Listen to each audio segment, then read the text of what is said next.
ബിനിലുണ്ട് വിവരങ്ങൾ നൽകാനായിട്ട്. ബിനിൽ, ഇപ്പോൾ ഈ ആശുപത്രിയിൽ നിന്ന് നമുക്ക് ലഭ്യമാകുന്ന വിവരങ്ങൾ ഇതൊക്കെയാണ്. അവിടെ ബെന്നി ബെഹനാൻ ഉൾപ്പെടെയുള്ള നേതാക്കൾ അങ്ങോട്ടേക്ക് എത്തുകയും ചെയ്തിട്ടുണ്ട്. 10 മിനിറ്റിനകത്ത് പുറത്തു വന്നിട്ട് ഡീറ്റെയിൽ ചെയ്യുന്നതാണ്. Madam CT എടുത്തുകൊണ്ടിരിക്കുകയാണ്.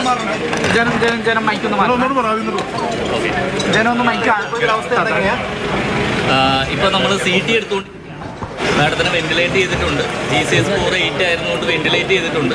ഓർത്തോപീഡീഷ്യൻസ്, neuro surgeons, general surgeons, ENT മുതലായ എല്ലാ ഡോക്ടേഴ്സും ഇപ്പോൾ CT റൂമിലുണ്ട്. CT എടുത്തതിന് ശേഷം ഡോക്ടർ കൃത്യമായിട്ട് മീഡിയനെ ബ്രീഫ് ചെയ്യുമെന്നാണ് പറഞ്ഞിരിക്കുന്നത്. Thank you. കൂടുതൽ ഡീറ്റെയിൽസ് ഡോക്ടറാണ് പുറത്തു വന്നതിന് ശേഷം. ഡോക്ടേഴ്സ് എല്ലാം അവൈലബിൾ ആണ്. ന്യൂറോ സർജൻസ്, ഓർത്തോപീഡീഷ്യൻസ്, ജനറൽ സർജൻസ് അടക്കം ENT എല്ലാം അടക്കമുള്ള എല്ലാ ഡോക്ടേഴ്സും ഇവിടെ ഇപ്പോൾ എത്തിച്ചേർന്നിട്ടുണ്ട്.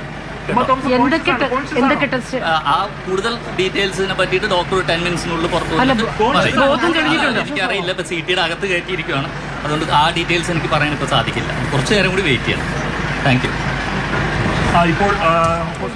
സ്നേഹ, എന്തൊക്കെയാണ് ആശുപത്രി ഡോക്ടറാണ് ഇപ്പോൾ സംസാരിച്ചത്? അദ്ദേഹം എന്തൊക്കെ കാര്യങ്ങളാണ് പറയുന്നത്?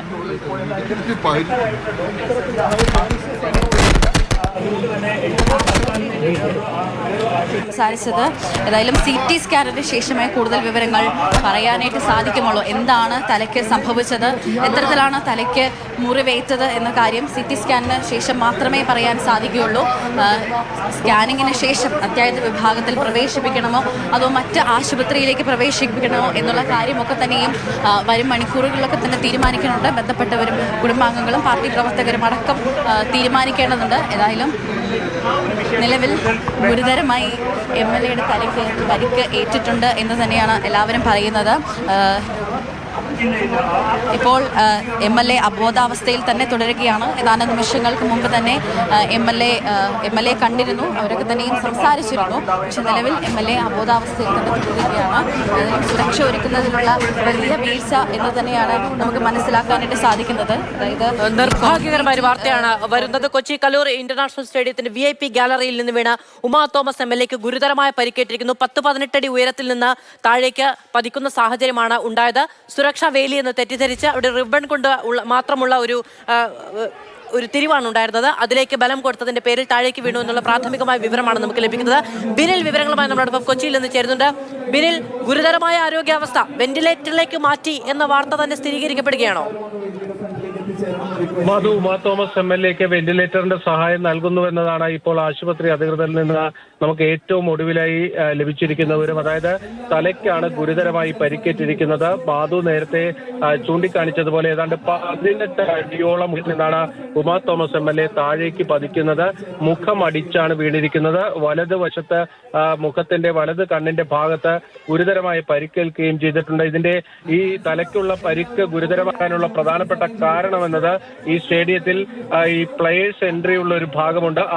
അവിടെ തറ കോൺക്രീറ്റ് ചെയ്തിട്ടുണ്ട്. ആ ഭാഗത്തേക്കാണ് നേരെ വന്ന് ഉമാ തോമസ് MLA വീഴുന്നത്. അതുകൊണ്ട് തന്നെയാണ് ഈ തലയ്ക്കുള്ള പരിക്ക് ഇത്രയും ഗുരുതരമായിട്ടുള്ളത് എന്നതാണ് നമുക്ക് മനസ്സിലാക്കാൻ കഴിയുന്നത്. കണ്ടുനിന്ന ദൃക്സാക്ഷികൾ അടക്കം പറയുന്നത് അത്ര ശക്തമായ വീഴ്ചയാണ് ഉണ്ടായത്. കാരണം ഒരു 18 അടിയോളം ഉയരത്തിൽ നിന്ന് നേരെ വന്ന് താഴേക്ക് വീഴുകയാണ് ഉണ്ടായത്. അപ്പോൾ തന്നെ ആശുപത്രിയിലേക്ക് എത്തിക്കാൻ കഴിഞ്ഞു. അത് വളരെ നേട്ടമാണ്. കാരണം 5 മിനിറ്റ് സമയത്തിനുള്ളിൽ തന്നെ തൊട്ടടുത്തുള്ള റിനൈ മെഡിസിറ്റിയിലേക്ക് ഉമാ തോമസിനെ എത്തിച്ചു. അവിടുത്തെ തീവ്ര പരിചരണ വിഭാഗത്തിൽ വെന്റിലേറ്റർ സഹായത്തോടു കൂടിയാണ് ഇപ്പോൾ ഉമാ തോമസിനെ ചികിത്സിച്ചു കൊണ്ടിരിക്കുന്നത്. വിദഗ്ധരായ ഡോക്ടർമാർ എല്ലാവരും തന്നെ ആ സ്ഥലത്തേക്ക് എത്തിയിട്ടുണ്ട്. ഏറ്റവും ആധുനികമായ ചികിത്സകൾ നൽകുന്നതിനുള്ള എല്ലാ ക്രമീകരണങ്ങളും പൂർത്തീകരിച്ചിട്ടുണ്ട് എന്നതാണ്. ആശുപത്രിയിലേക്ക് എത്തിച്ച ഉടൻ തന്നെ CT സ്കാൻ എടുക്കും എന്നുള്ളതായിരുന്നല്ലോ അപ്പോഴൊക്കെ ലഭിക്കുന്ന വിവരം. അതിന് മുൻപ് തന്നെ വെന്റിലേറ്റർ സപ്പോർട്ട് കൊടുക്കുകയായിരുന്നോ? തീവ്ര പരിചരണ വിഭാഗത്തിൽ വെന്റിലേറ്റർ സഹായത്തിലാണ് ഇപ്പോൾ ഉമാ തോമസ് ഉള്ളതെന്നാണ് ആശുപത്രി അധികൃതർ അറിയിച്ചിരിക്കുന്നത്.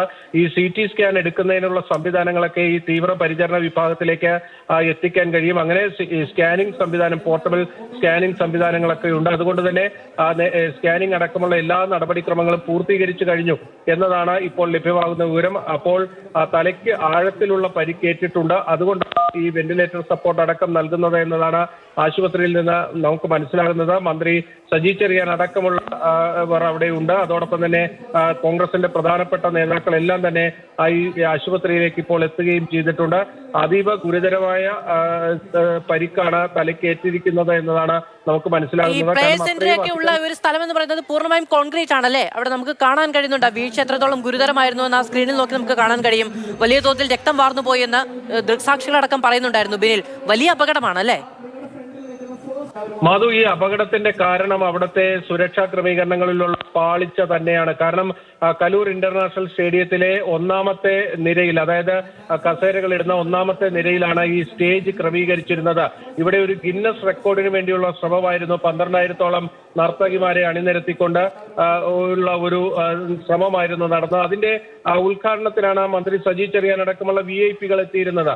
ആ സമയത്താണ് ഈ MLA-ക്ക് അപകടമുണ്ടാകുന്നത്. ഈ സ്റ്റേജിന്റെ ഒരു വലിയ അപാകത എന്നത് അവിടുത്തെ ഈ കസേരകൾക്ക് മുകളിൽ തട്ടടിച്ചാണ് ഈ സ്റ്റേജ് ക്രമീകരിച്ചിരുന്നത്. അതുകൊണ്ട് തന്നെ നമ്മൾ ഈ സ്റ്റേഡിയത്തിൽ കസേരകളിൽ ഇരിക്കുമ്പോൾ നമ്മൾ താഴേക്ക് വീഴാതിരിക്കാൻ നമുക്ക് മുന്നിൽ ഒരു ബാരിക്കേഡിംഗ് സംവിധാനമുണ്ട്. ഒരു 4 അടി ഉയരത്തിൽ ബാരിക്കേഡിംഗ് സംവിധാനമുണ്ട്. അതിനൊപ്പമാണ് ഈ സ്റ്റേജ് അടിച്ചു വെച്ചിരുന്നത്. അതുകൊണ്ട് തന്നെ ആ ബാരിക്കേഡിന്റെ പ്രയോജനം അവിടെയില്ല. സ്റ്റേജിൽ നിന്ന് ഒരാൾ താഴേക്ക് നേരെ വീഴുന്ന അവസ്ഥയാണ് ഉണ്ടായിരുന്നത്. അവിടെ ഒരു റിബൺ കെട്ടാൻ വേണ്ടി ഒരു സംവിധാനം ഏർപ്പെടുത്തിയിരുന്നു. അതിൽ പിടിക്കുന്ന സമയത്ത് MLA താഴേക്ക് വീണു എന്നതാണ് ദൃക്സാക്ഷികൾ നൽകുന്ന മൊഴി. ഇതിൽ ഏറ്റവും പ്രധാനപ്പെട്ട കാര്യമെന്ന് കഴിഞ്ഞാൽ ഈ ഗ്രൗണ്ടിലേക്ക്, ഈ സ്റ്റേഡിയത്തിനുള്ളിൽ നിന്ന് അകത്തേക്ക് പ്രവേശിക്കുന്ന ഭാഗമുണ്ട്. അവിടെയാണ് ഉമാ തോമസ് MLA തലയടിച്ച് വീഴുന്നത്. അവിടെ കോൺക്രീറ്റ് ചെയ്തിട്ടുള്ള ഭാഗമാണ്. അതാണ് നമുക്ക് ആ ദൃശ്യങ്ങളിൽ നിന്ന് വ്യക്തമാകുന്നത്. അതുകൊണ്ടാണ് ഈ തലയ്ക്കുള്ള പരിക്ക് ഇത്രയും ഗുരുതരമായത്. സാധാരണ നിലയിൽ അവിടെ നിന്ന് വീഴുമ്പോൾ ഈ ഗ്രൗണ്ടിലേക്ക് പതിക്കുകയാണെങ്കിൽ ഇത്രയും ബുദ്ധിമുട്ടുകൾ അല്ലെങ്കിൽ പരിക്കുകൾ ഉണ്ടാവില്ല. പക്ഷേ ഈ MLA ഉമാ തോമസ് വന്ന് വീണത് കൃത്യമായും ആ കോൺക്രീറ്റ് ചെയ്ത ഭാഗത്ത് തന്നെയാണ് തലയടിച്ച് വീണിരിക്കുന്നത്.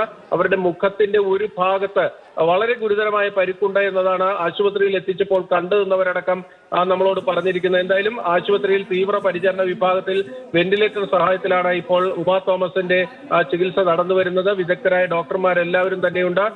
അതുകൊണ്ട് എല്ലാ ക്രമീകരണങ്ങളും, ഏറ്റവും വിദഗ്ധമായി ചികിത്സ നൽകുന്നതിനുള്ള എല്ലാ ക്രമീകരണങ്ങളും പൂർത്തിയാക്കിയിട്ടുണ്ട് എന്നാണ് ആശുപത്രിയിൽ നിന്ന് നമുക്ക് ലഭ്യമാകുന്ന വിവരം.